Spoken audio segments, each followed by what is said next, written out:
Me es muy grato dar inicio a esta primera mesa del homenaje a la doctora Gisela von Boveser, que se titula Las aportaciones académicas, el agro novohispano, y que los trabajos de Gisela han dado origen sobre esta temática a numerosas publicaciones que no voy a mencionar aquí, pero voy a mencionar. En primer término va a hacer uso de la palabra la doctora Margarita Menegus Bornemann, quien es doctora en Historia Moderna por la Universidad de Valencia y se ha doctorado en Historia Agraria y en Historia de la Cultura Indígena. Es investigadora titular C de tiempo completo en el Instituto de Investigaciones sobre la Universidad y la Educación de esta UNAM y profesor en la Facultad de Filosofía de UNAM y en el posgrado de Historia. Ha sido 2 veces premiada por el Comité Mexicano de Ciencias Históricas en 1981 y en 2003, y en 91 recibió el premio Distinción Universidad Nacional para Jóvenes Investigadores y en el reconocimiento Sor Juana Inés de la Cruz. Es miembro del CICES como títulos de Acazulco y Tepehuexoyuca, el Códice Techaloyan 1731, Legal History of New Spain del 16 al 17, la Congregación de Malinalco, baja entre la Revolución y la Reforma, Territorialidad y Gobierno, siglos XVIII al XIX, y los indios en la historia de México. Bueno, tiene muchas otras publicaciones, pero ya no me voy a detener en esto. Le voy a dar la palabra a la doctora que nos acaba de decir aquí en corto la coordinadora general de este homenaje, que tiene unos 25 minutos, ¿sí? Adelante. Gracias. Bueno, muchas gracias al Instituto de Investigaciones Históricas por la invitación, a la Carolina Ibarra, su directora, y particularmente a Martínez, que se ha dado a la tarea de organizar este homenaje. Es para mí un gran gusto participar en este homenaje a Gisela von Boveser, conocido por ahí de 1977 en el seminario de tesis que dirigía en aquel entonces Enrique Florescano, en la Dirección de Estudios Históricos del INAH. Por esos años Florescano tenía 2 seminarios de tesis, uno para sus alumnos de la UNAM y otro para sus alumnos de la Ibero. Que no vienen al caso comentar, aquí yo solicité mi ingreso al seminario de la UNAM siendo alumno. Si recuerdo bien, en aquel seminario estaba, por supuesto, Gisela, quien ya venía trabajando su tesis de maestría en torno a la hacienda de San Carlos Borromeo, y quien estudiaba la hacienda de la Huaracha en Michoacán, Silvia González Marín, abocada a la historia de la hacienda de Doña Rosa. Había otros compañeros quienes trabajaban una diversidad de temas, algunos de historia agraria, pero también de otros muchos temas. La tesis de maestría que en ese momento elaboraba Gisela fue una aportación novedosa de las haciendas mexicanas. Gisela se ocupó desde entonces del problema del crédito eclesiástico, crédito que sirvió para financiar las recurrentes crisis de liquidez de las haciendas mexicanas. Es decir, Gisela introdujo al tema de la hacienda el tema del endeudamiento crónico de la hacienda. En otro seminario, el de la Ibero, que también yo creo vale la pena por aquello de la nostalgia, estaba Margarita Loera, quien hizo estaba trabajando en ese momento una tesis que también a todas luces era innovadora, en tanto que trabajó el tema de la propiedad indígena, utilizando, creo yo, por primera vez en la historiografía mexicana los testamentos como base de su análisis sobre los pueblos de Calimaya y Tepemachalco del Estado de México. Sin duda, la década de los 70s y 80s fueron años en donde la historia agraria vivió uno de sus momentos más lúcidos.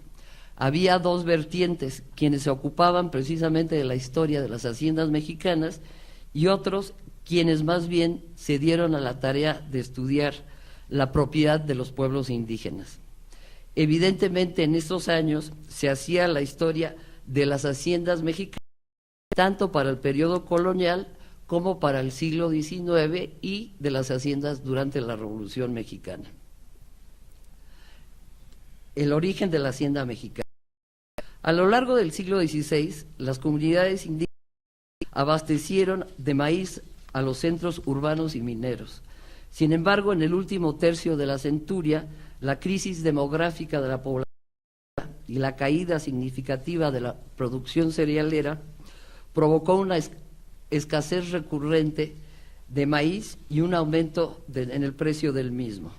Florescano, en la década anterior, es decir, a la Alhóndiga de la Ciudad de México, fundada en 1580, institución creada con el propósito de controlar el precio del maíz. Este y otros trabajos llevaron a Florescano a escribir su tesis de doctorado en Francia sobre los precios del maíz. El interés de Florescano por la historia agraria de México en la época colonial lo llevó precisamente a impulsar estudios sobre este tema. En sus seminarios de tesis organizó diversos coloquios, así como también se abocó a promover la publicación de algunas obras de autores extranjeros en la ya clásica colección CEP 70. El crecimiento de la economía colonial, principalmente de la producción minera, produjo una creciente demanda de, pero muy particularmente del maíz, el cual se servía no solo para el sostenimiento de los trabajadores mineros, sino también para alimentar el ganado, estrechamente vinculado al proceso productivo minero. Es decir, la hacienda mexicana nació a finales del siglo XVI y se desarrolló rápidamente en las primeras décadas del siglo XVII. Es en esa coyuntura cuando se contrae la economía indígena y se expande y se consolida la economía colonial, y también cuando nace y se consolida la hacienda. A través del sistema de mercedes de tierras, los españoles fueron fundando empresas agrícolas. A lo largo del periodo colonial fueron conviviendo de mejor o de peor manera haciendas y comunidades indígenas. En un principio, las haciendas eran mixtas, es decir, y cerealeras.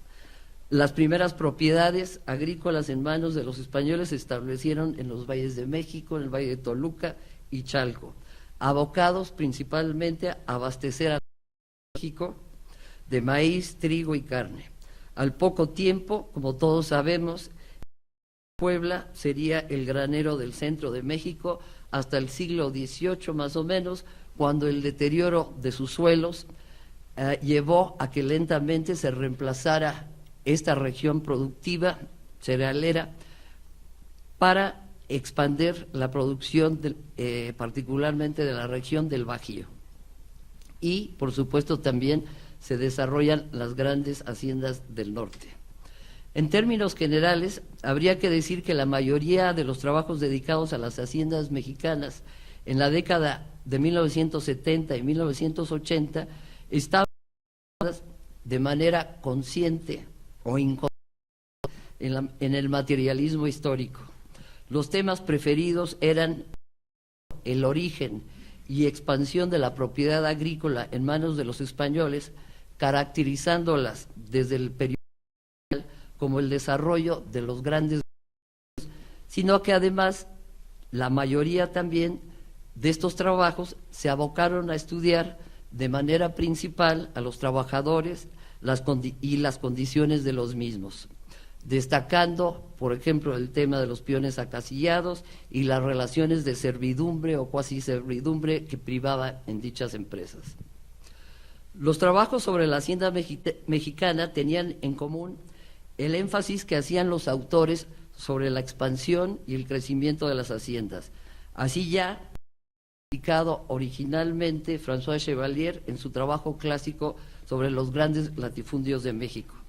Pero este continuó, como lo podemos apreciar, en el trabajo de Jean Bassat, publicado en 1975, sobre las 5 haciendas de San Luis Potosí, en donde el autor destacó que debido a la extensión de dichas haciendas, los pueblos habían quedado absorbidos o integrados en su totalidad a la propiedad de la hacienda.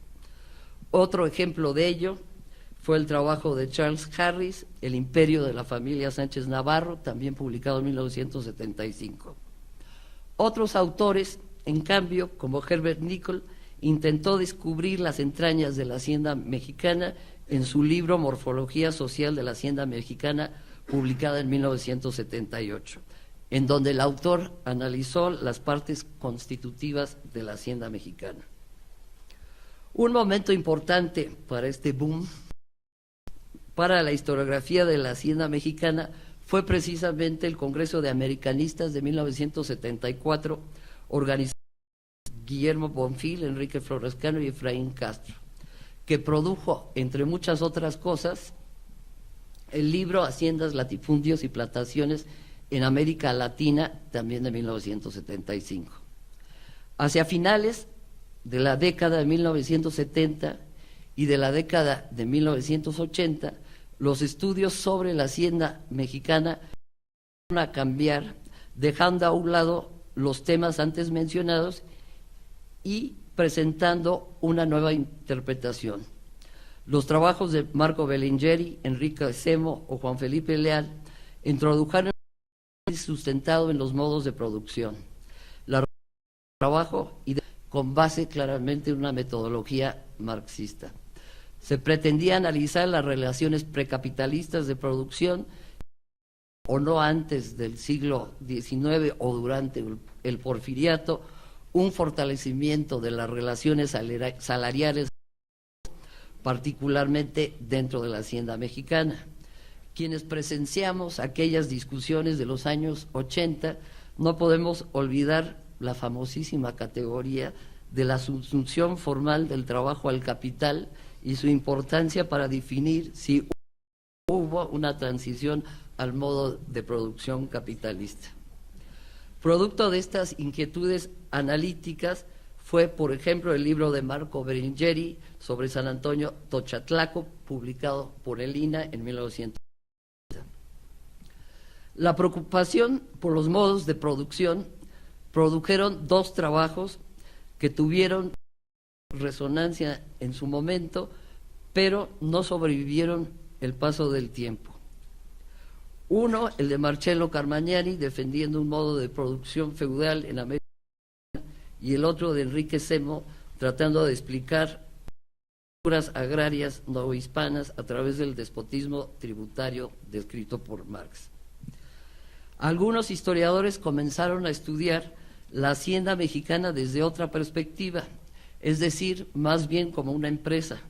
Es funcionamiento en relación al mercado interno en la época colonial o del mercado externo para el siglo XIX, el periodo independiente.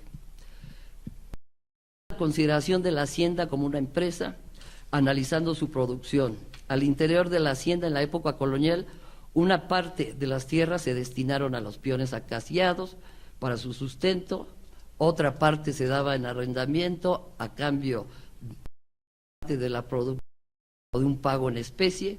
Rara vez los contratos de arrendamiento durante el periodo se pagaron en monetario, y finalmente una tercera parte de la propiedad de las haciendas la explotaban directamente el hacendado.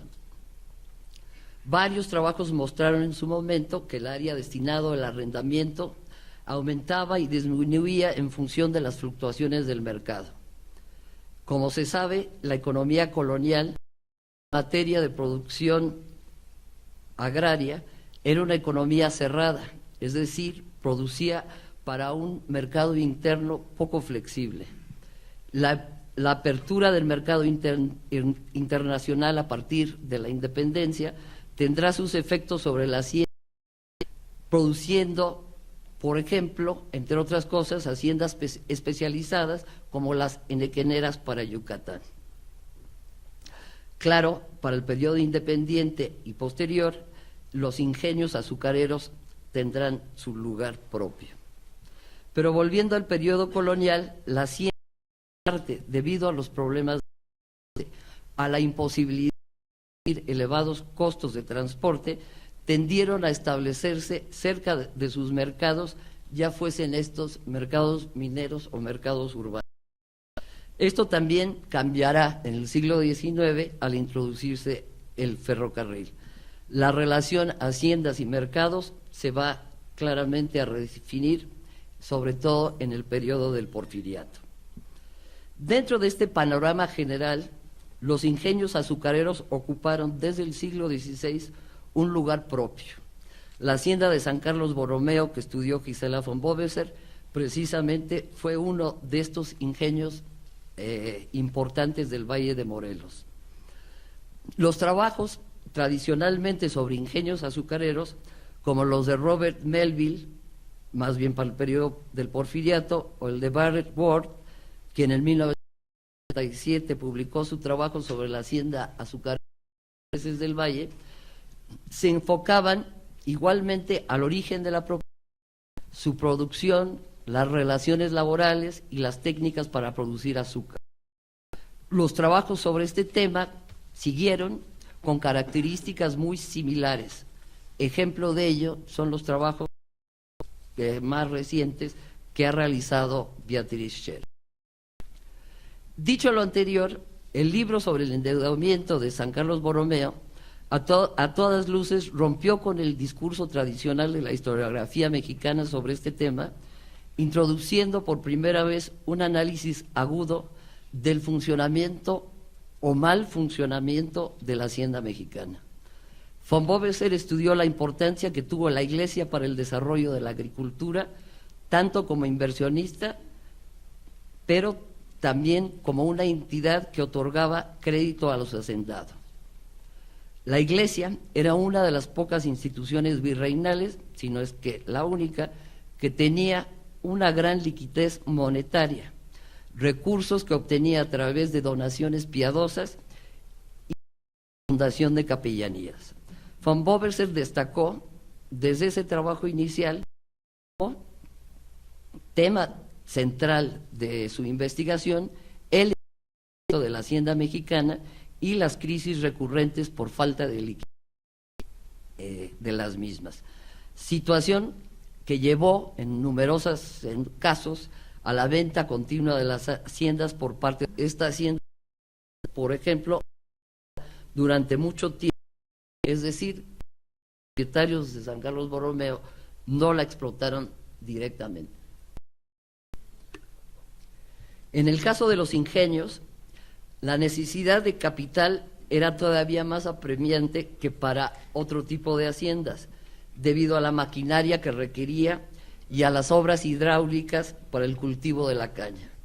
San Carlos Borromeo, como nos relata la autora, fue embargada en 1721 por la falta de pago de censos adquiridos.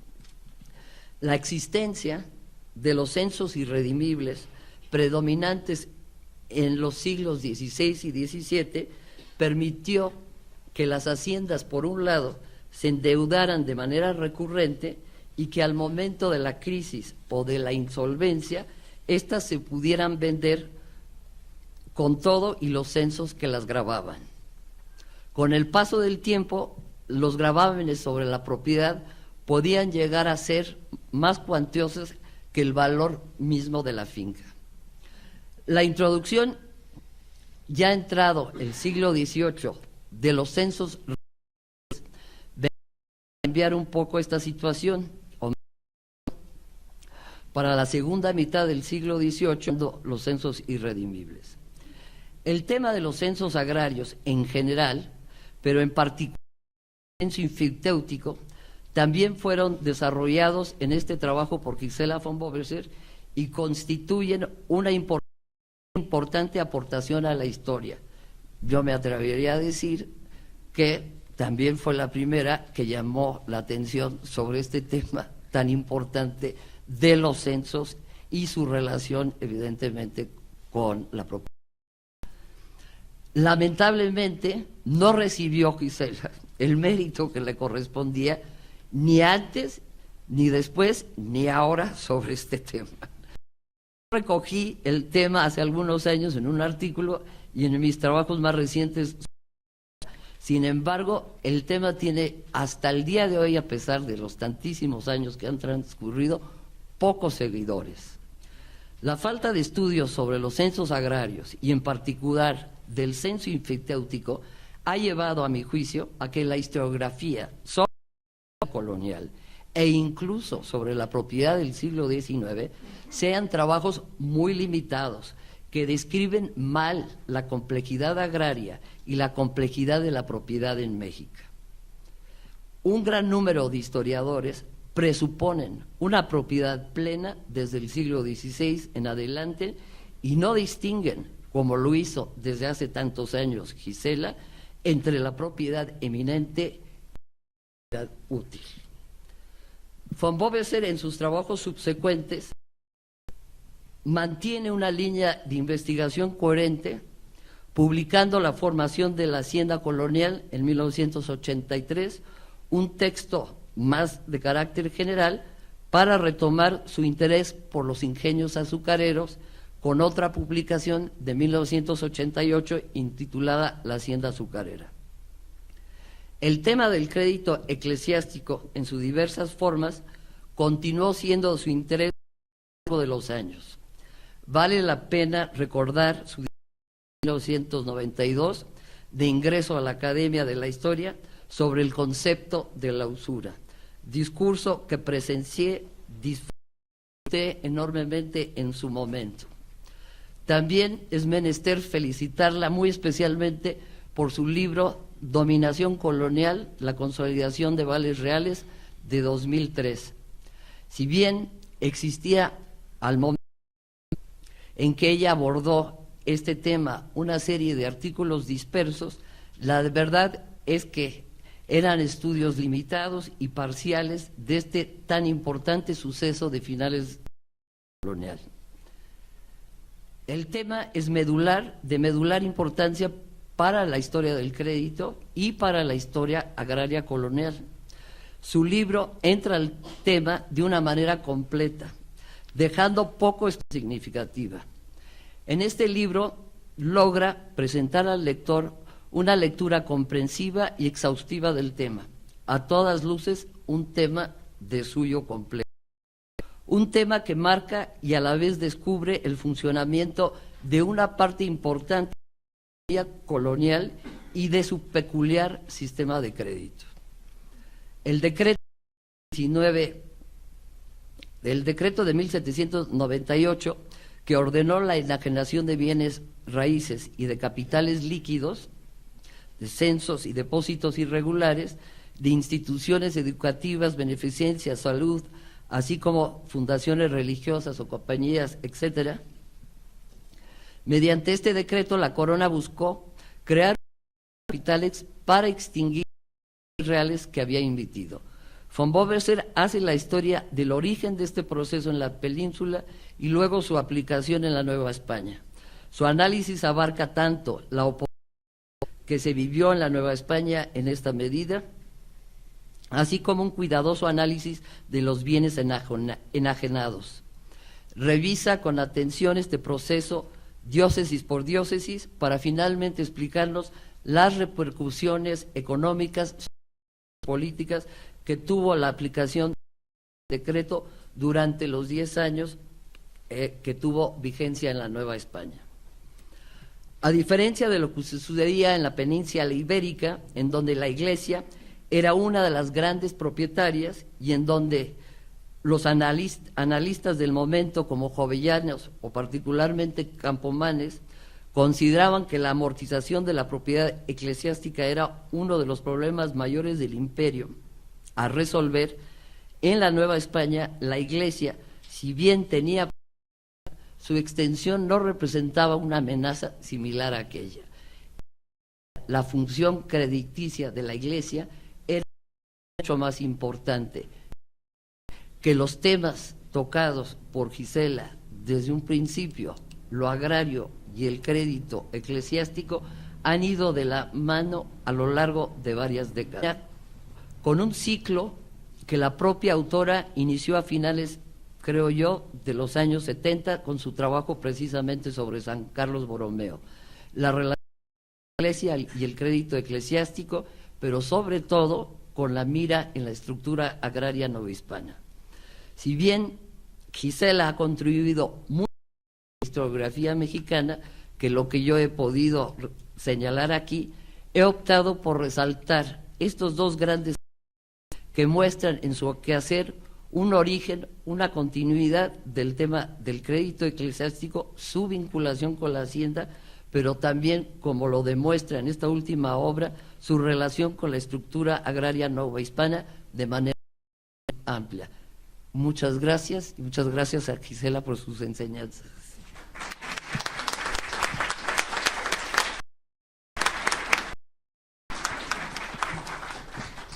Muchísimas gracias a la doctora Menegus por esta interesante exposición que se titula, no lo dije, Los estudios sobre la hacienda novohispana en sus años dorados, en que pone de relieve y ubica en su contexto historiográfico la obra de la doctora von Boveset. Y no voy a opinar más porque es conocido mi profundo desconocimiento sobre el tema de la hacienda, así que pasaré al siguiente ponente, que es el doctor Felipe Castro Gutiérrez, letras de la propia UNAM. Es miembro de la Academia Mexicana de Ciencias y del Sistema Nacional de Investigadores. Las líneas principales de investigación que ha seguido el doctor Castro han sido la etnohistoria colonial y la historia social de México, y ha procurado conjuntar los métodos de la historia con una perspectiva antropológica. He tenido el privilegio de trabajar con él en un seminario, en que están aquí algunos presentes de los integrantes de este seminario, sobre rebeliones y revoluciones. Bueno, de su numerosa producción se pueden destacar varios libros como La extinción de la artesanía gremial, Movimientos populares en la Nueva España, La rebelión de los indios y la paz de los españoles, Nueva ley y nuevo rey, Reformas borbónicas y rebelión popular en la Nueva España, Los tarascos y el Imperio Español, 1600-1740, e Historia social de la Real Casa de Moneda de México. Y el doctor Castro nos va a hablar sobre las haciendas y los pueblos de indios en el Reino de Nueva España. Tiene la palabra el doctor. Vamos, buenos días. Vamos a hacer un pequeño intermedio de sillas musicales para poder proyectar imágenes. Con sus disculpas. Era sencilla. Espero que no.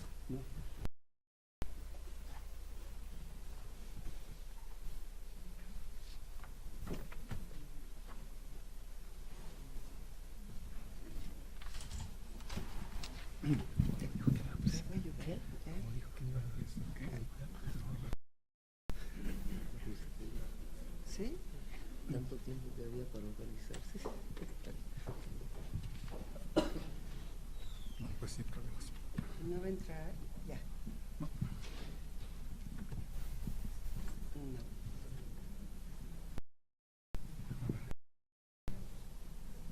Bueno, voy a comenzar mientras Tratamos de ajustamos los solucionar el- aspectos técnicos, ¿no?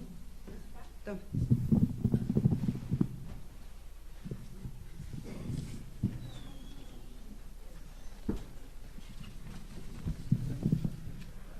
Yo quiero comenzar agradeciendo a las organizadoras que con mucha modestia no se incluyeron en el programa como tales, porque realmente quería estar presente en este homenaje.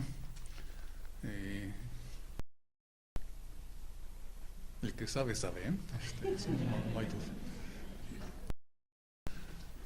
Y comentar que conocí a Gisela como cuando era hace algunas primaveras, unas cuantas primaveras, ¿no? Cuando ella era joven profesora del posgrado y yo un aspirante de la maestría en aquel tiempo. Sí, creo que todos hablamos de modo profesional asiático y despotismo tributario, capitalismo, y nos escuchaba con mucha paciencia para después en la práctica, porque era que la realidad es mucho más interesante, que también tiene su espacio, y que estudiando casos concretos, la realidad, la cotidianidad, adentrándonos en los documentos, podemos encontrar cosas muy interesantes. Y desde entonces y la afición por la historia rural, de la cual me he alejado a veces sin nunca abandonarla del todo. Después tuve el honor de compartir algunos proyectos y actividades con ella, y desde luego muchas conversaciones formales e informales en su cubículo y en el pasillo, que mucho hacen para conocernos y también difundir lo que hacemos, pedir la opinión y el conocimiento que tanto importa para quien se está iniciando en los estudios históricos. Voy precisamente a uno de los temas en los cuales ella se adentró con experiencia, conocimiento, autoridad, como fue evidente en la ponencia anterior, dándole un aspecto particular porque siempre me ha interesado la hacienda vista desde afuera.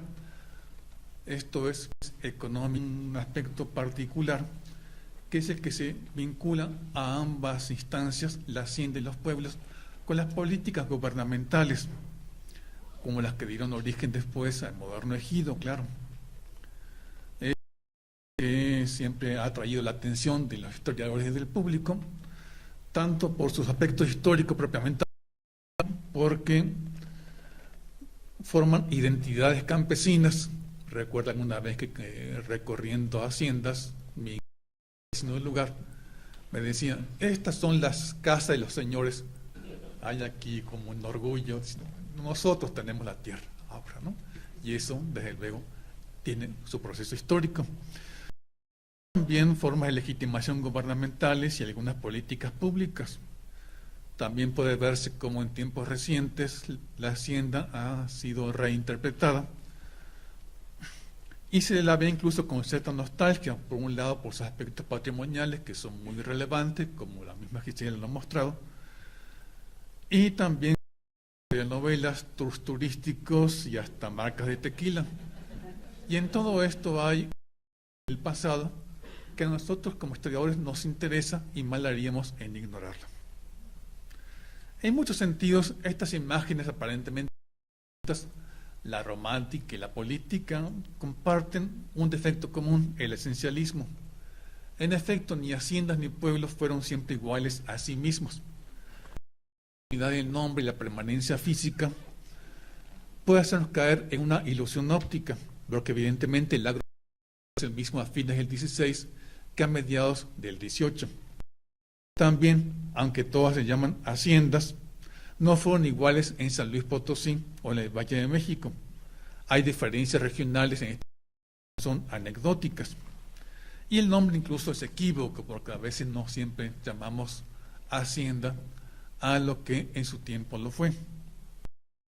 Evidentemente, esta es una historia que no puede comprenderse sin atender aspectos más amplios. Como aquí ya se comentó previamente, de Eric Magnon, hay una discusión sobre situaciones que tienen que ver con ciclos económicos, con ciclos demográficos, el crecimiento y la retracción de la economía, e incluso las políticas gubernamentales, porque realmente Hacienda y funcionarios forman parte de un triángulo entre sí de manera indisoluble y cuyas interacciones, vínculos deben estudiarse con cuidado. Hay políticas que a veces dieron efectos inesperados. Voy a atender aquí dos aspectos particulares, dado que el tema es muy amplio. Espero que después tengamos la ocasión de publicarlo en un libro, como correspondería.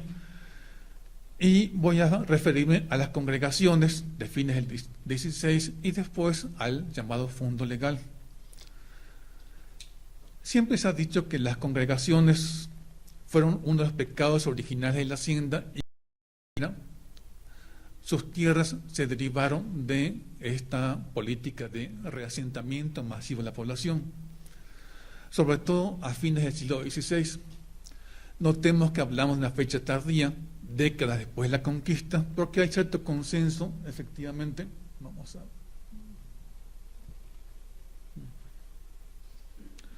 en algunas regiones de particular interés para los españoles, como el Valle de Toluca o el de Marabatío, y cerca de los ingenios azucareros. Para el caso, desde luego, se puede acudir a los textos de la homenajeada. Pero en términos generales, los colonizadores en esta época todavía aspiraban a beneficiarse de los espectaculares provechos de la minería, o bien vivir una especie de utopía post-feudal, como señores que disfrutaran del trabajo y del servicio personal de los indios. Solamente algunos a largo plazo, como Hernán Cortés, cuya faceta de empresario desde luego es interesante y relevante, se dan cuenta que el futuro no pertenecía tanto a estos espectaculares ingresos y beneficios, sino a los provechos lentos y acumulativos propios de la explotación agropecuaria. Se puede ver también esto en la cronología de las mercedes de tierras y también en el árbol de causantes de las haciendas, esto es, a los antecedentes de cómo se formó esta propiedad, que pone en evidencia que muchas de sus partes se formaron en la segunda mitad del XVI y a partir de actividades de la nobleza indígena en gran medida. La situación cambia a fines de siglo. Los españoles ven que la encomienda está en vías de extinción, que la minería no beneficia a todos, ni los cargos públicos son suficientes para todos los aspirantes. Es cuando precisamente comienza a hablarse de haciendas a partir de las antiguas estancias de labor, tierras de labor y estancias de ganado. Es algo que coincide con la política de reducción de la población indígena que se había hecho anteriormente de manera parcial y puntual, pero ahora se convierte en una política pública en gran escala. De hecho, se puede decir que no hay precedentes de una campaña tal de reubicación de la población en la historia de Occidente. Los motivos son bien conocidos. Los españoles estaban convencidos de la superioridad intrínseca de la vida urbana, desconfiaban de la afición de los indios a vivir en lugares apartados, querían administrar justicia, recaudar tributos en poblaciones pocas, bien comunicadas, y los eclesiásticos, breves en número,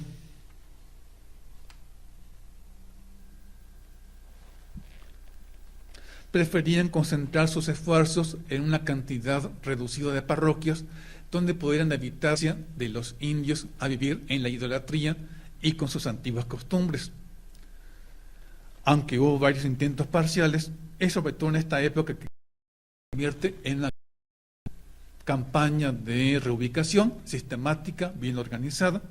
Se nombraban jueces que recorrían cada jurisdicción, hacían invitaciones a la Real Audiencia y finalmente se decidía, ya fuese reubicar los pueblos, reasentar los asentamientos menores en la cabecera principal,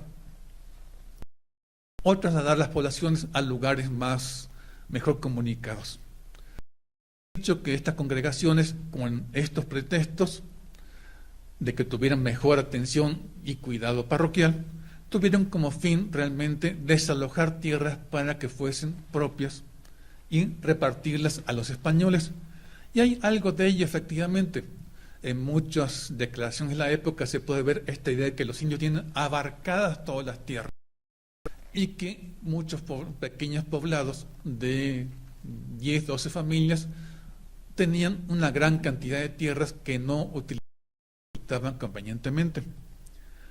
Del punto de vista oficial, esta no fue la motivación aceptada, y tanto el virrey conde de Monterrey como el marqués de Montes Claros mandaron que las tierras de las abandonadas por las congregaciones le siguieran perteneciendo e incluso declararon que toda merced, donación o compraventa fuese considerada como ilegal y nula por derecho propio. Y es interesante ver cómo estos mandamientos aparecen en lo que conocemos hoy como títulos primordiales de los pueblos, como documentos muy importantes. En la práctica, desde luego, se implementar esta política sin que hubiera abusos, porque había muchas veces funcionarios involucrados con los propietarios locales y la supervisión virreinal sobre el gobierno local era insuficiente e incompleta. Hay muchos casos, citaré uno muy breve, en 1604 en Pateo, Tupátaro, Tungareo y Senguio, en lo que es el noreste de Michoacán, pidieron que fuesen congregados en un lugar llamado Poquichamuco, en lugar de Marabatío, la cabeza, porque decían que en Marabatío eran de otra lengua y tendrían mala vecindad. El de Mayor, sin embargo, no les hizo caso y los obligó a congregarse en otro lugar, Incluso se inventó una información falsa con impuestos para hacer decir a los indios que supuestamente querían estar en otro lugar. La verdadera razón, según los indios, era que tenía amistad y compadrazgo con un propietario y quería que estas tierras le fuesen concedidas. Los indios lograron efectivamente un mandamiento, pero en la práctica esto no pudo ser aplicado más que en parte. Pateo, por ejemplo, desapareció y dio lugar a la hacienda de este nombre. Otros pueblos, sin embargo, lograron sobrevivir. Y esto es algo muy característico. Si uno ve el nombre de las haciendas, ve que casi la mitad corresponden a antiguos pueblos congregados.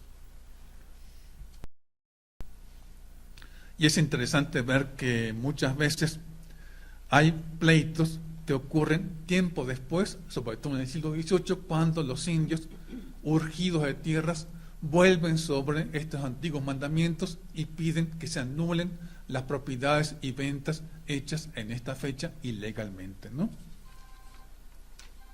A veces pasaba incluso que los mismos indios habían vendido estas tierras, ya les quedaban lejos, no tenían utilidad para ellos, pero dado que la corona, la Real Audiencia, no lo permitía, acciones informales con lo que simples, aunque de buena fe. Siglo y medio después dijeron que estas eran usurpaciones y desde el punto de vista formal eran ilegales.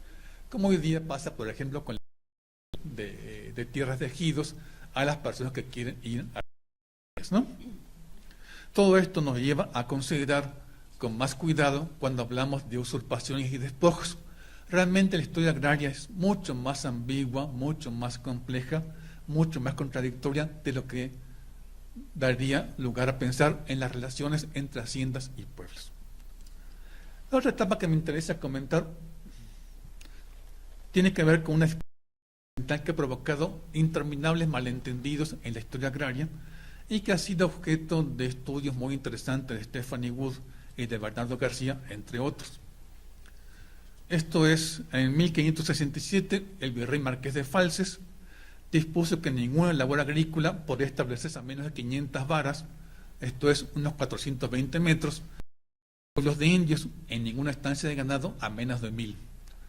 Como Bernardo García Martínez puso en claro en un trabajo muy minucioso, la disposición establecía un área de exclusión que no implicaba necesariamente propiedad comunal.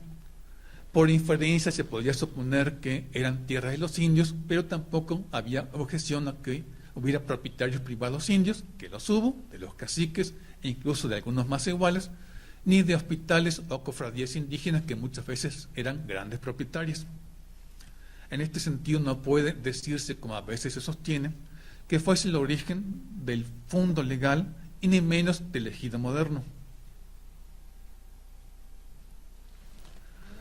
En realidad, esta ordenanza importa más como antecedente porque prácticamente desaparece el registro histórico. Es muy curioso, ¿no? Los historiadores hemos dado, por supuesto, el poder mágico de la ley. Esto es, que si hubo una ordenanza, esta se aplicó necesariamente. A veces pasa que, como nos dicen, los historiadores somos como abogados, pero sin corbata, ¿no? Bueno, en ocasiones con la verita sí también, ¿no? Pero creemos en los documentos y no nos preocupamos por ver hasta qué punto estas reglas se aplicaron. Y de hecho se puede ver que estas ordenanzas fueron prácticamente olvidadas. Tiene que ver con la coyuntura política. El virrey se fue muy agitado. Le tocó lidiar con la llamada conspiración del virrey del Valle, del Marqués del Valle, el segundo marqués, ¿no? Y tuvo pésimas relaciones con la Real Audiencia, que prácticamente de posesión. Es probable entonces que en este agitado contexto se olvidara esta disposición o que los seguidores decidieran ignorar la ordenanza de un gobernante al cual detestaban francamente. De hecho, se puede ver que a este espacio de exclusión y genéricas y realmente no constituye una pieza importante en la litigiosidad agraria durante mucho tiempo. por 1003, comienza a haber solicitudes de exclusión de propietarios españoles, una tras de otra. Hay varias peticiones y quejas de los pueblos de indios. Probablemente la que dio origen indirecto a las de un pleito menor entre un gran propietario, Francisco, en el Valle de Toluca, y los indios de San Mateo, el otro Atenco, el que está en las afueras de Toluca, hoy conocido por su industria zapatera. Recuerden que hay dos Atencos, ¿no? Lo que estaba en litigio eran tierras que Peña había tenido por merced, muy cerca de Atenco, y donde había permitido que los indios construyeran algunas casas. O sea, había buenas relaciones. Pero en este año, en 83, los indios, por alguna razón, sacaron a colación la ordenanza del virrey de Falces y pidieron que se anulara la merced dada a Peña. El fiscal opinó que efectivamente dijo muy claramente que aquí era un espacio de exclusión, pero seguidamente dispuso que se gestiona a los indios. O sea, hay aquí un deslizamiento semántico de un espacio jurisdiccional a un espacio de propiedad que es muy curioso y muy interesante. Esto debió llamar la atención porque seguidamente comienzan a haber otros pueblos que piden exactamente lo mismo. Esto puede verse a dos razones. Una, los procuradores que tenían como negocio y asunto medio de vida representar a los pueblos de... Recuerdo siempre estos pequeños despachos de abogados que están al costado de la reforma agraria, o estaban hasta hace algunos años, viviendo hacer escritos, litigios, mover pleitos y trámites, y que se volvieron expertos en asuntos de ley agraria. Aquí también ocurría que se conocían entre sí y se pasaban la noticia, de manera que era conveniente utilizar un recurso que había sido exitoso. Por otra lista hay cosas muy curiosas. Los 10 pueblos iniciales, 3 pertenecían al Marquesado del Valle y otros 3 a Tlaxcala. Parecen cosas muy diferentes entre sí, pero son jurisdicciones privilegiadas, una por ser marquesado y la otra por ser de una provincia india privilegiada que no pagaba tributo, por ejemplo, porque eso era servil, pagaban una contribución, ¿no? Hay aquí en lo cual todavía hay que ahondar más, porque lo que vemos son las repercusiones de esta política, pero no el teje-maneje, las idas y venidas que están detrás de estas medidas. Hay aquí todavía más que investigar, ¿no? Lo que nos consta es que esto provocó muchos problemas. Los propietarios pusieron decían que a veces no solamente no habían usurpado las tierras, sino que las habían comprado los indios, ¿no? Y también había dudas sobre cómo debían de medirse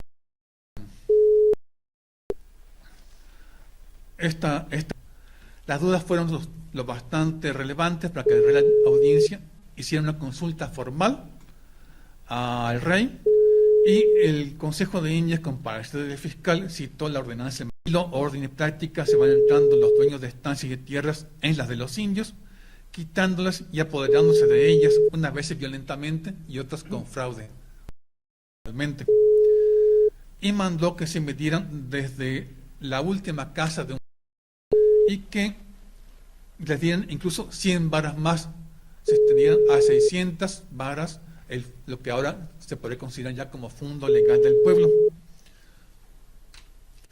Estas medidas realmente son interesantes, son sorprendentes, sobre todo como se ha dicho que el reinado de Carlos II fue de inmovilismo y parálisis gubernativa. Lo que tenemos aquí es prácticamente una reforma agraria, ¿no? En realidad. Los propietarios españoles llamados labradores se quejaron, dijeron que los indios hacían trampa, ¿no? Esto es como el fondo se medía desde la última casa del pueblo, ponían casas alejadas del pueblo, decían desde ahí vamos a medirlo, ¿no? Y había unas casas que estaban a 100, 200 metros de la población, ¿no? Claro, en este asunto los indios no son siempre las víctimas inocentes e impotentes que se ha supuesto. Realmente se habían vuelto buenos pleitistas y conocían la ley y la usaban en su beneficio. Por eso se mandó, después de algunos trámites, que en una nueva disposición que este fondo legal se mediera desde la pared de la iglesia, aplicada solamente a aquellos pueblos que eran cabeceras. Esto es, no necesariamente a los sujetos ni a las pequeñas estancias, sujetillos de 15 o 20 casas. El asunto tuvo una serie de problemas de interpretación, de litigios, en los cuales ahora no voy a entrar, solamente voy a decir que motivó entonces una enorme cantidad de pueblos se lanzaron a pedir cesión de sus 600 varas, a las cuales tenían derecho por ser pueblo, aunque no tuvieran títulos formales de propiedad. En esta una herramienta indispensable, y si uno pudiera poner de un lado las haciendas y de otro lado los pueblos y ver las transferencias de pueblos, hay realmente una contraofensiva agraria de los pueblos y de los indios que va en su beneficio realmente, ¿no? A la larga, claro está, esto no fue suficiente.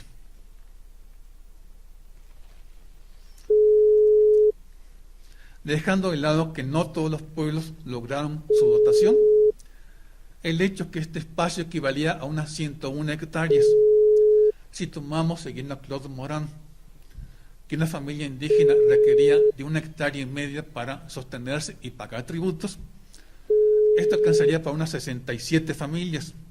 Y en el siglo XVIII ocurre que la población indígena se recupera, crece, ya no alcanzan para todos.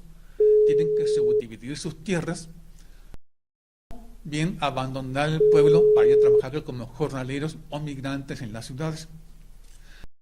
Con la atención de las autoridades, motivó algunos pareceres y que realmente la segunda mitad de las últimas décadas son muy agitadas en cuanto a pleitos de tierras. Hubo casos muy sonados a este respecto, donde había maniobras, apelaciones, invasiones de tierra y a veces violencias ocasionales.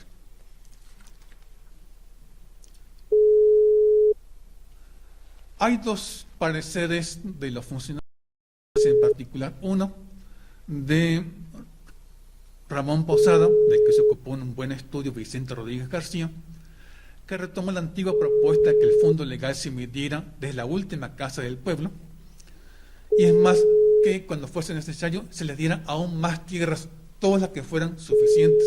Es una propuesta realmente radical. Esto, el Consejo de Indias, que después de algún tiempo, se tardó un par de años, mandó que no se innovara y que la Real Audiencia informara con más detenimiento. Un carpetazo el asunto en términos modernos, ¿no? Y la petición fue archivada y junto polvo durante mucho tiempo.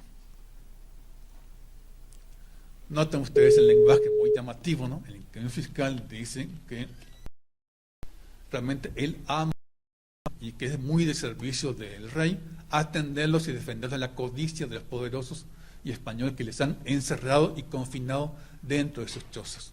Citaba casos de algunas haciendas que habían llegado a dejar a los indios sin tierras y a veces hasta el cementerio del pueblo. No es general, pero sí ocurría, ¿no?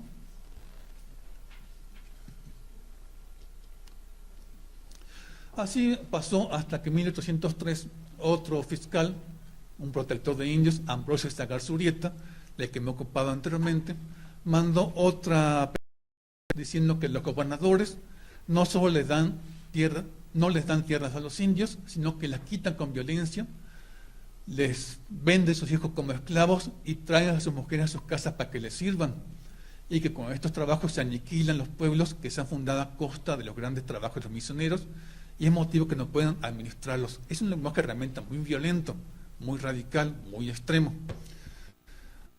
Para esto pidió Sagarzurieta que los oidores le pasaron todo el expediente agrario, para el expediente de estas reales cédulas, para opinar y dar un dictamen. A los oidores no les pareció bien y su respuesta es muy interesante, ¿no? Dijeron simplemente que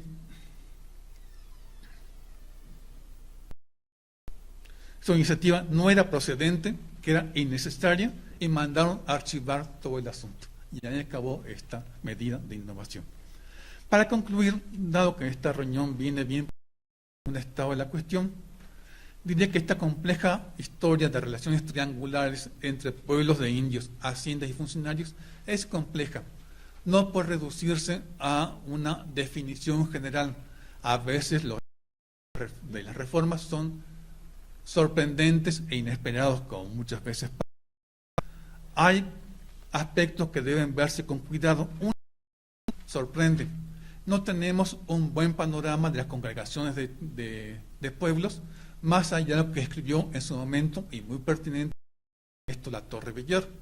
Realmente deberíamos hacer una compilación de todos los casos y ver sus dinámicas, relaciones, problemas y enfoques regionales. En cuanto al fondo legal, ocurre que vemos las disposiciones que la discusión que estuvo detrás. Es improbable que las autoridades no se dieran cuenta de las implicaciones legales y los problemas y conflictos que daría lugar la aplicación de estas normas sobre el fondo legal. Parece que en todo caso estos documentos no se encuentran en México, los he buscado con algún afán. Habría que ir a España a tratar el hilo de discusión en el Consejo de Indias. Esto también se aplicaba a la representación y queja de los labradores, o sea, de los hacendados que dijeron que se les causaba despojo. Yo daría la mitad de mi computadora por encontrar este documento y ver qué fue lo que dijeron al respecto, porque se puede adivinar que pusieron el grito en el cielo y hablaron de uso y cómo ellos eran importantes para sostener la economía, las ciudades y los ingresos de la corona. También nos falta un panorama general de la aplicación de esta y qué es lo que ocurre a fines del siglo XVIII, cuando se incrementa esta litigiosidad agraria.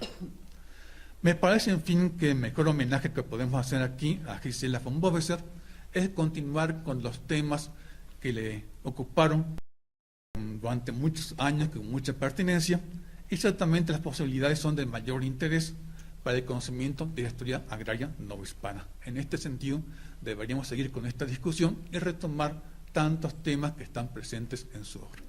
Gracias.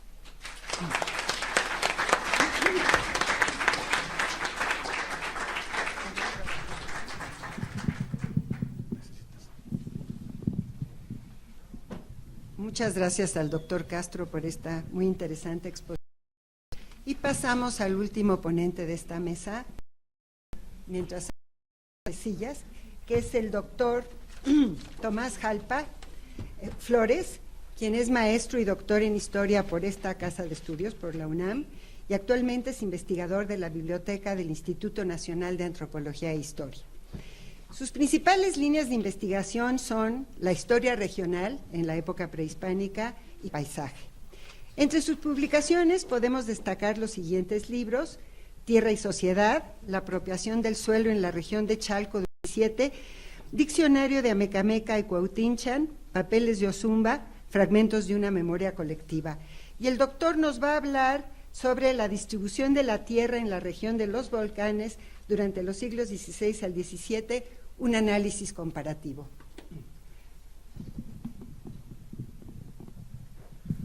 Buenas tardes. Antes que nada quiero agradecer a las organizadoras el haberme invitado a este homenaje. Para mí es un honor estar presente en el homenaje a la doctora Gisela.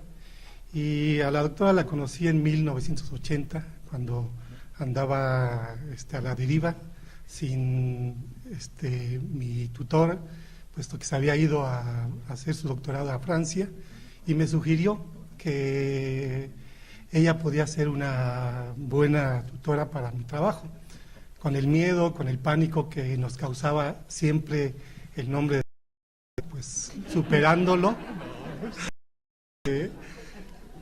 Me acerqué a ella y el cambio de mi trabajo fue radical, pues estaba trabajando sobre la Baja California y me sugirió el estudio de la región donde vivo.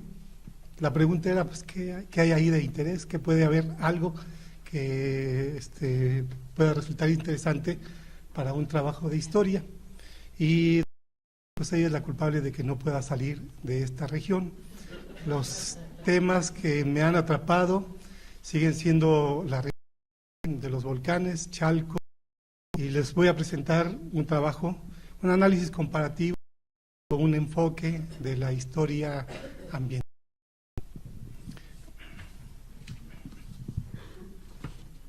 Bueno, la ocupación del suelo en la región de los volcanes, desde la época prehispánica, da cambios que afectaron el entorno.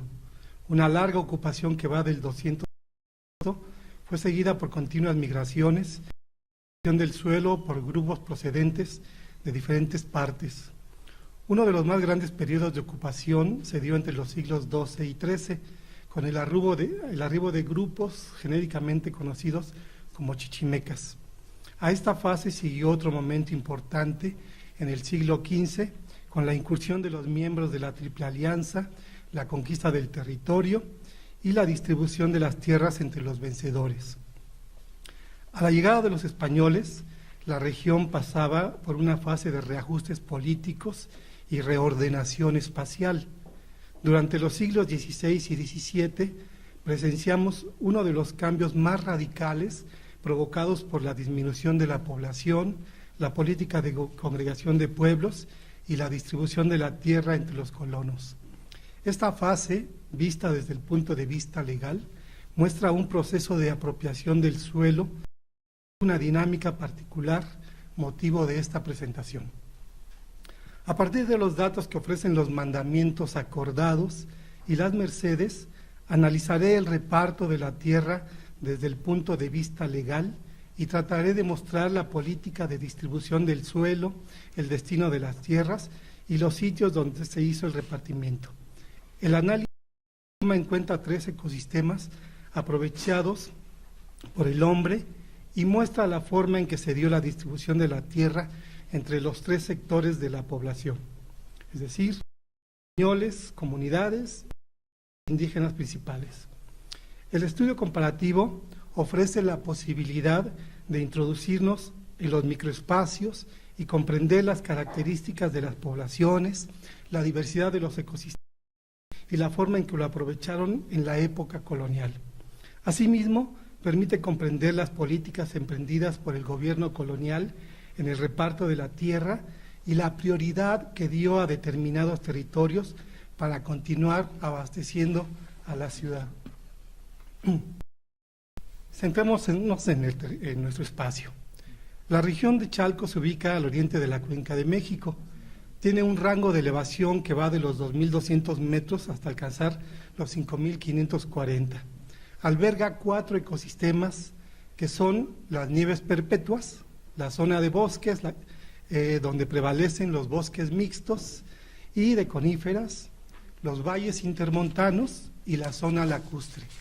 Cada uno de los ecosistemas alberga microecotonos que dan al territorio una gran diversidad de suelos y recursos naturales. De los bosques bajan sedimentos que alimentan y regeneran los suelos de los valles y ofrecen un potencial que favoreció la explotación y el abasto de los pueblos y la urbe mexica en la época prehispánica y colonial. Cuenta además con 2 afluentes importantes que nacen en la Sierra Nevada y riegan los valles y que fueron los principales abastecedores que alimentaron la extensión lacustre. Las características del territorio fueron un imán para la población y los poderes en turno. Desde la época prehispánica se consideró uno de los principales graneros para abastecer a la ciudad. En la época colonial siguió teniendo este mismo rango, como lo mostraron los informes oficiales. El poder político y los recursos bajo su control. Tierra y agua formaban parte de un conjunto de bienes que poseían dichas unidades y que se encontraban distribuidos en todo el territorio en un esquema de dominio entreverado.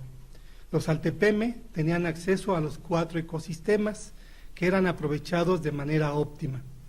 En los principales ecosistemas se albergaba una población integrada por un mosaico cultural que ocupaba las tierras bajo una compleja forma de usufructo, como lo mostraré más adelante.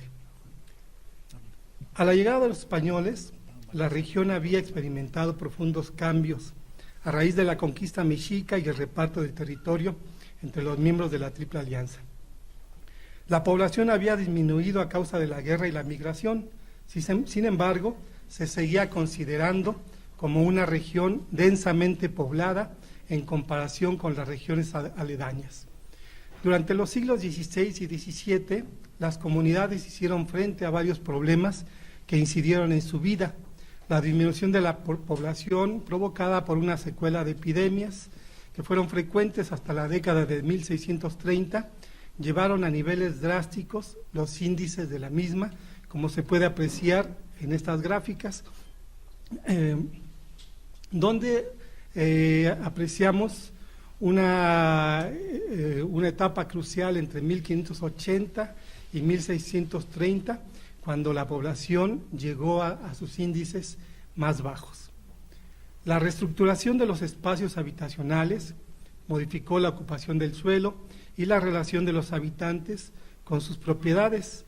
Los dos programas de reducción fueron la base para una continua reordenación del espacio en el transcurso de los 2 siglos.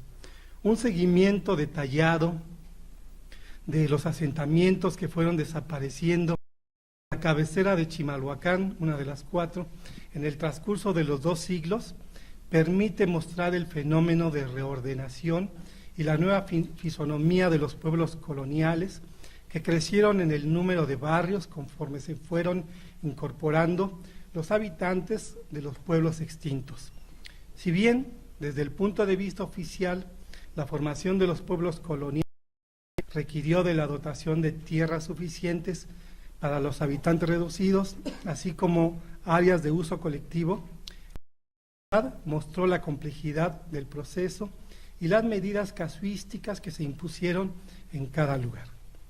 En la segunda mitad del siglo XVI, la drástica caída de la población hizo y favoreció la liberación de las mismas y sus recursos naturales, permitiendo la intromisión del grupo de labradores que empezó a fortalecerse en la región. Bueno, aquí en este cuadro es muy interesante porque en el primer rubro encontramos los pueblos dependientes de la cabecera de Chimalhuacán y el resto son los barrios, son todos los pueblos que fueron desapareciendo en el transcurso del siglo XVI y el siglo XVII y que se fueron integrando a la cabecera como núcleos muy definidos dentro de la misma. ¿Sí? La ocupación de la tierra muestra 2 fases importantes. La primera, que puede ser documentada gracias a los testimonios legales, y la segunda, que debe inferirse a informes indirectos. En la primera mitad del siglo, debido a la carencia legislativa, el proceso quedó en manos de los funcionarios españoles y de las autoridades locales, quienes llevaron a cabo todo tipo de transacciones. Durante esta etapa no hubo un control por parte del gobierno en la distribución y se facilitó el acaparamiento y comercialización de la misma en forma desmesurada. Las comunidades fueron las principales afectadas al ver disminuir su patrimonio, pues las mejores tierras en los lugares donde las mismas no tuvieron el poder suficiente para defenderlas. La propiedad española durante esta fase se caracterizó por su inestabilidad. Muchos colonos lucraban con las mercedes y las tierras eran utilizadas como un instrumento para acceder a los pocos capitales que circulaban en la Nueva España. Era frecuente que las propiedades eran de dueño rápidamente. Algunos de los propietarios ni siquiera tenían contacto con sus posesiones, pues al poco tiempo de haberlas adquirido, las vendían. En esas transacciones solían participar como compradores los funcionarios españoles, quienes tenían suficiente poder económico e influencia en el gobierno. Pero a partir de la del siglo XVI, la corona trató de controlar la distribución a través de las concesiones reales. Mediante el instrumento legal que representaba la merced, el gobierno intentó regular la distribución de la tierra y fomentar el desarrollo de ciertas zonas. Los españoles vieron restringida su actividad como acaparadores y se les cerró una de las vías de lucro. Con esto, la corona intentó un reparto mayoritario y facilitar la tierra a colonos con pocos recursos. tratando también de poner en práctica un programa tendiente a hacer de la región un territorio dedicado a la explotación. Las Mercedes no solo fueron el instrumento legal que permitió a la corona ejercer un control sobre la distribución de la tierra, sino que también ofrecieron a los colonos ciertas seguridades sobre sus posesiones, creando una reglamentación que les otorgaba derechos plenos sobre las tierras, siempre y cuando cumplieran con todos los requisitos estipulados. Bueno, la distribución de la tierra en la provincia de Chalco fue un proceso que se inició desde los primeros años. Aunque no disponemos de datos que permitan conocer la cantidad de tierras concedidas, existen informes que exponen el problema y sugieren un acaparamiento de tierras en gran magnitud. Durante esta época, el acceso a la tierra fue un procedimiento que estuvo en manos de las autoridades locales con la aprobación del gobierno central. Muchas de las transacciones fueron realizadas sin un control y el proceso escapó a la supervisión de las autoridades reales. Hacia 1570, la adquisición de la tierra había llegado a tales extremos que el virrey emitió varios decretos para impedir su acaparamiento. Todo parece indicar que desde los primeros años hasta la década de los 80, la distribución escapó al control del gobierno. Pese a todos los instrumentos legales y las restricciones, los labradores, caso omiso de estos, y lucraban con la tierra en forma desmedida. De poco valían las disposiciones de la corona y su insistencia de que no se vendieran las tierras, sino después de 4 años, pues los labradores continuaron traficando con ellas. Para el análisis de la tierra en la región, contamos con una información considerable que ilustra los años en que tuvo lugar la mayor distribución. En el Archivo General de la Nación, en los ramos de mercedes y tierras, la mayor parte de la documentación generada durante los siglos XVI y XVII. Los primeros documentos para la zona corresponden a 1543 y abarcan hasta 1644, cuando se dio la última concesión.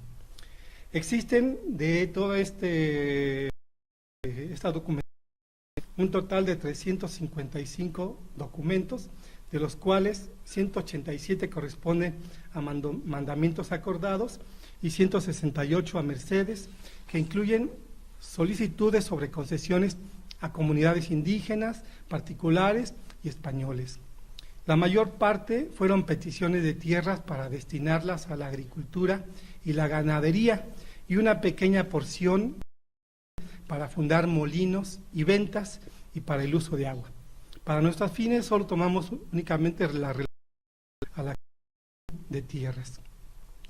La distribución de la tierra desde el punto de vista legal muestra una tendencia similar al de otras regiones.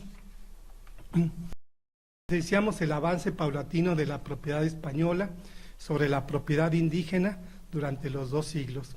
Sin embargo, el fenómeno analizado en periodos más cortos y por zonas nos permite apreciar la reacción de las comunidades, así como ubicar las tierras más asediadas por la agricultura y la reacción de los... Paralelamente, nos permite conocer en teoría cuál fue el destino que se pretendió dar a la tierra.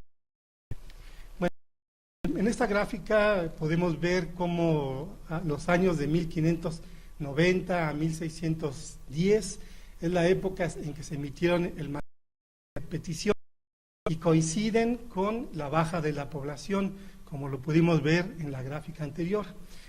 Coincide también con los periodos de congregación de pueblos iniciado en la zona hacia 1580 y 1610. Entonces, los datos nos hacen un panorama de la situación y la crisis que vivían los pueblos en este momento. Entonces, lo que es muy interesante cuando uno hace el análisis comparativo es ver cómo se distribuyó la tierra, considerando el tipo de mercedes que se daban, que eran caballerías, sitios de estancia para ganado menor y sitios de estancia para ganado mayor. podemos darnos una idea de cuál era la tendencia que tuvo la corona para distribuir la tierra en esta región.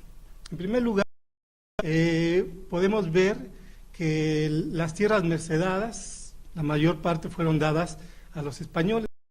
El 5% de esta fue destinada, lo cual no nos puede parecer extraño, y es muy parecido el fenómeno al que tenemos en Huejotzingo, analizado por... Sin embargo, dista mucho, es muy diferente al proceso que se dio en la región de Oaxaca, donde Taylor muestra cómo en la región las mercedes, el mayor número de mercedes fueron concedidas a las comunidades. El siguiente aspecto es ver en qué regiones ya dentro de esta zona se dieron el mayor número de concesiones. Tenemos ciertos sitios preferenciales, por ejemplo, el Valle de Tlalmanalco y el Valle de Amecameca fueron los sitios que enfocó, a donde se enfocaron las peticiones, y tiene mucho que ver con las características de los suelos. Son valles irrigados muy propios para la agricultura, en tanto que los pueblos del Somontano fueron solicitadas pocas mercedes hacia la región de Tenango, que ocupa parte de lo que es la Sierra del Ajusco, terrenos escabrosos, pedregales. Vemos que hubo pocas solicitudes. Entonces, el análisis nos permite ver estas variaciones que se dieron en la distribución de la... En cuanto al uso de la misma, encontramos pues una clara tendencia a dos tipos de concesiones.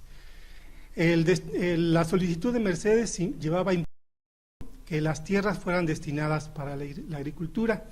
En el caso de las caballerías, ¿sí?, se indicaban una serie de condiciones: el destino para la agricultura, mantenerlas activas durante 4 años, etcétera. Las mercedes para ganado menor, pues implicaba la introducción de más de 2,000 cabezas de ganado, fueran borregos, chivos, cerdos, y el ganado mayor, pues vacas, burros, que pues tenía que ver en el impacto. Entonces, lo que vemos aquí en esta gráfica es un poco la tendencia que se mostró para dedicar la región a fines agrícolas. El 70% de las mercedes concedidas fueron destinadas para la agricultura, mientras el 26% fueron destinadas para el pastoreo.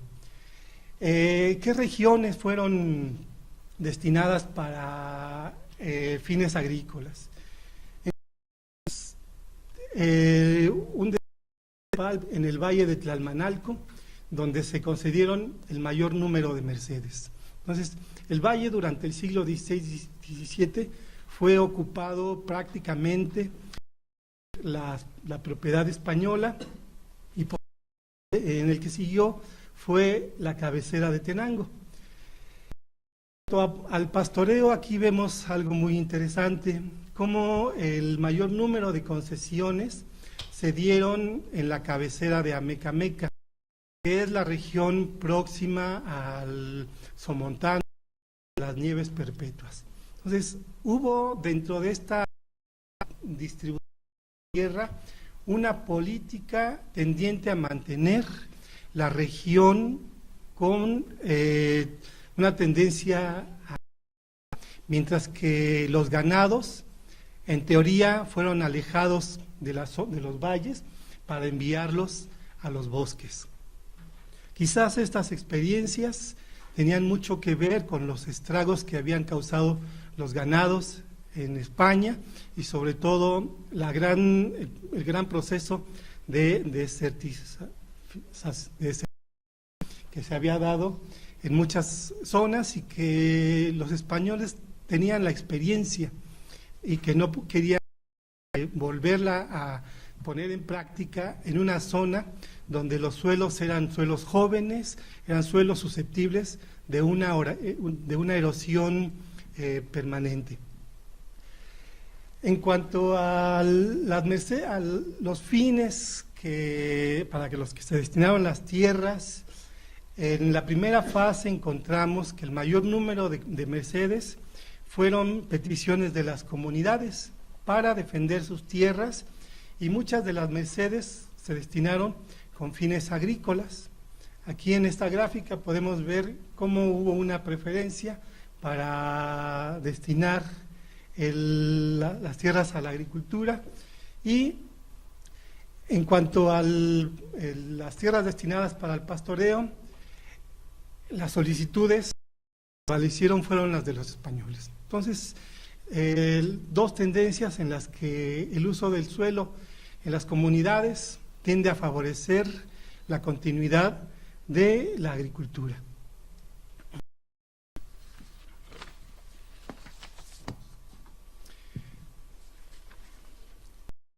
Bueno, después de de ver los datos y ver estas diferencias, podemos ver que, de acuerdo con la documentación analizada, se pueden plantear algunos lineamientos de la política económica impulsada por la corona en esta región, tendiente a preservar dominantemente agrícola. Por la fertilidad de sus tierras y el acceso a las rutas comerciales, la corona trató de impulsar el desarrollo de la pequeña propiedad para fomentar preferentemente las empresas agrícolas. Esto se explica con base en el número total de mercedes concedidas, donde tenemos que se distribuyeron alrededor de 17.168 hectáreas, de las que se había destinado, como ya lo señalamos, una gran cantidad para el cultivo, la tercera parte para la ganadería. Desde la perspectiva podemos concluir que el proceso de distribución de la tierra no fue un proceso anárquico. Las autoridades tuvieron presentes los informes y noticias que circulaban en la Nueva España sobre esta región como uno de los principales graneros importantes. Las concesiones tomando en cuenta el papel que tenía el sector agrícola y trataron de fomentarlo, destinando la mayor parte de las tierras para este fin, pero sin dejar de lado la ganadería como un complemento en la economía mixta. Sin embargo, la realidad rebasó a la propuesta gubernamental, pues a fines de 2006 la ganadería representaba un renglón importante en la economía de muchas propiedades, como podemos constatar en los inventarios de las haciendas y en los testamentos. Los españoles como indígenas tenían ganado en sus posesiones, y además de la tierra, este representaba uno de los bienes importantes del patrimonio.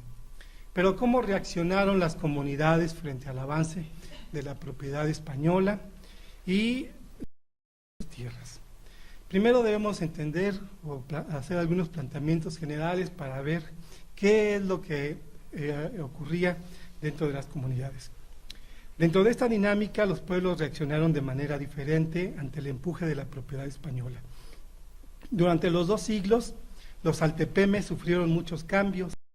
Hasta la primera mitad del siglo XVI se mantuvo la estructura político-administrativa heredera del periodo prehispánico, adecuándose a las características de la nueva reorganización.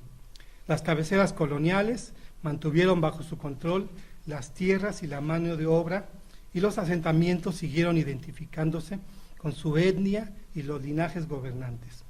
Sin embargo, paulatinamente empezó un proceso de desarticulación, y en la segunda mitad del siglo XVII se dio la pulverización del poder de las cabeceras. Varios pueblos sujetos buscaron su independencia y se constituyeron con el tiempo como cabeceras con derecho a tener un gobierno y un territorio. En este contexto se inscribe la historia de muchos pueblos y la disputa por las tierras en las comunidades. Al adentrarse en la historia local, se enfrenta uno al paradigma de los pueblos, caracterizado por la confrontación histórica. Las pugnas internas suelen incrementarse en momentos de grandes transformaciones, pero también los elementos de cohesión afloran cuando se intensifican los conflictos con los pueblos vecinos. Entonces nos percatamos no diferencias entre un pueblo y otro, sino las distancias entre los mismos integrantes y de los modelos que se desvanecen ante la realidad, donde las comunidades son todo menos aquellos entes idílicos que nos planteó durante mucho tiempo la antropología y la historiografía tradicional. Una mirada a los pueblos de esta región nos permite considerar las diferencias en el acceso a la tierra y los recursos naturales, bastantes entre los pueblos del Somontano, los de los valles y la zona lacustre, que considerando los ecosistemas que ocuparon, desarrollaron técnicas tan diversas en el usufructo de la tierra, pero también considerando su categoría y su estatus dentro de la estructura político-social, tuvieron derechos diferentes y beneficios distintos con respecto al uso de la tierra. Algunos ejemplos ilustran las diferencias. En primer lugar, considerar las tierras que los miembros de la Triple Alianza habían obtenido en la región y que casi todas estas tierras fueron usufructuadas por grupos que las trabajaban en calidad de renteros. Entonces, había muchos pueblos bajo esa calidad que tenían pequeñas porciones. Bueno, dos informes del siglo XIX, cabecera de Ameca Meca y Tenango, muestran que no todos los pueblos tenían las mismas posibilidades de acceder a la tierra.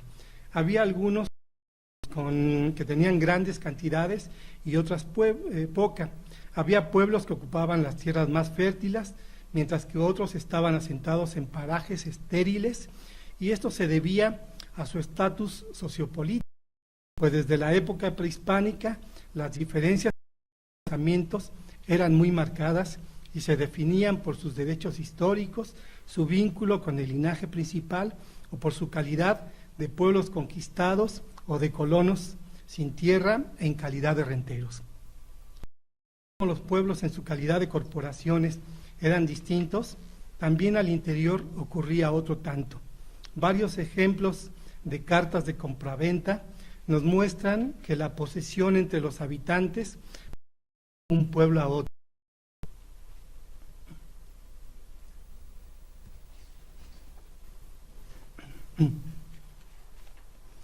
Los habitantes de los pueblos del Somontano contaban con grandes parcelas de enormes dimensiones y muchas veces tenían una o más. Eran dueños de grandes extensiones en los bosques y los pequeños valles. En cambio, en los pueblos asentados en los valles, las parcelas eran menores, ubicadas en espacios compactos. Cuando se les dotaba de tierras comunes, muchas veces se encontraban muy retiradas. En contraste, los pueblos chinamperos contaron con parcelas pequeñas, pero muy productivas. Casi todos estos pueblos tenían parcelas que variaban en tamaño, dependiendo de la ubicación y la calidad de los terrenos. En el reparto de la tierra también se imponían una serie de privilegios, su vínculo con el linaje y los grados de parentesco. Así, dentro de los pueblos podemos observar enormes diferencias en el reparto de la tierra entre los habitantes. En las cartas de compraventa de los naturales de Tlalmanalco, se observa que algunos naturales tenían tierras de diferentes dimensiones y muchas veces eran 2 o 3 terrenos ubicados en distintos lugares. Entonces, en algunas de las cartas podemos ver las grandes cantidades de tierras que podía tener una familia, muchas veces llegando a tener hasta más de 20 hectáreas en la región del Bosque, en contraste con los pueblos del valle que escasamente podían tener media hectárea y cuando bien les iba lograban adquirir 3 hectáreas para el sustento de la familia. Entonces, esto los pueblos del Somontano es muy marcado, todos casi tenían enormes cantidades de tierra, sin embargo, ellos tenían muchas tierras, pero de poca calidad, en comparación con los pueblos del valle, que tenían pocas tierras, pero de una gran productividad. Bueno.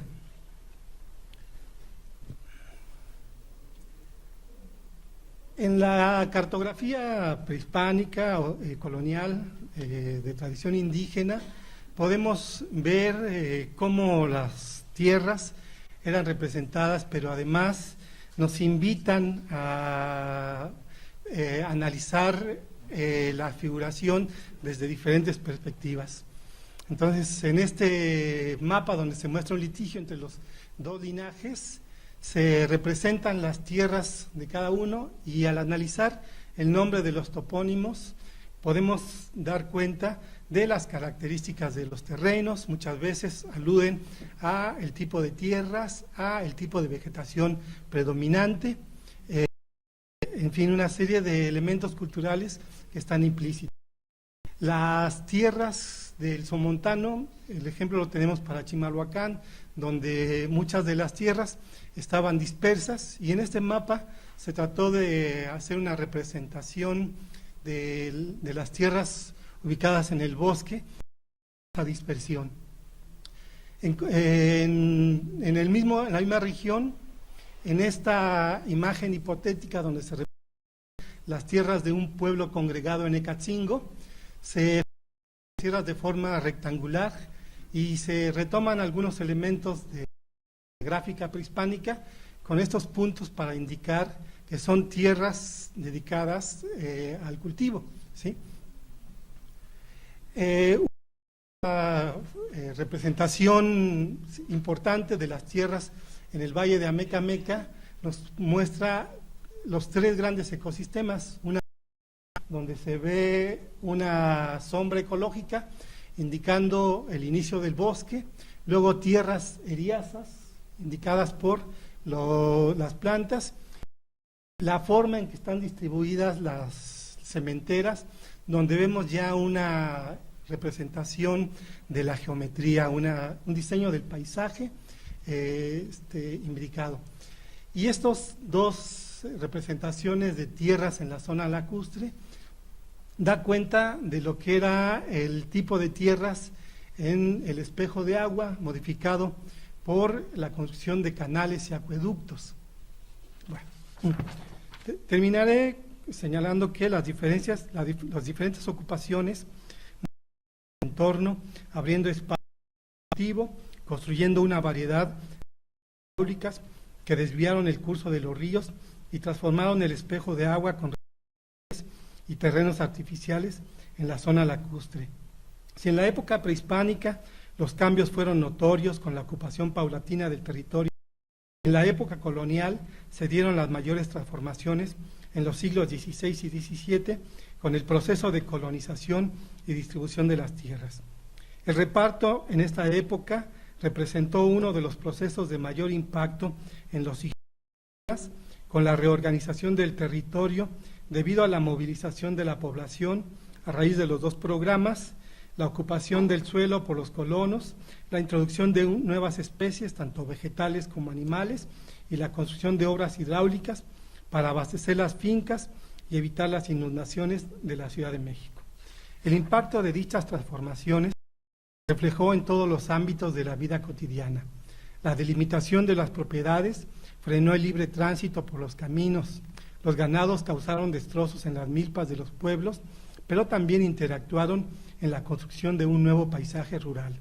En los huertos conventuales estuvieron los primeros experimentos para aclimatar las que en la actualidad abundan en los pueblos, en los huertos familiares de la zona del Somontano. La huella ecológica también dejó una impronta en la memoria de los habitantes. A partir de los testimonios documentales y la cartografía, podemos aproximarnos a la huella ecológica y la que introdujeron durante esta fase. En algunos sitios fueron notorios las transformaciones radicales del paisaje, mientras que en otros se dio una lenta colonización. La toponimia da cuenta de esos cambios en los nombres de los pueblos, las montañas, los parajes y las parcelas. En el paisaje cultural encontramos una arqueología del saber que está en espera de un estudio particular. Un proceso lento que es preciso yendo a partir de los estudios en periodos cortos y espacios reducidos. Muchas gracias.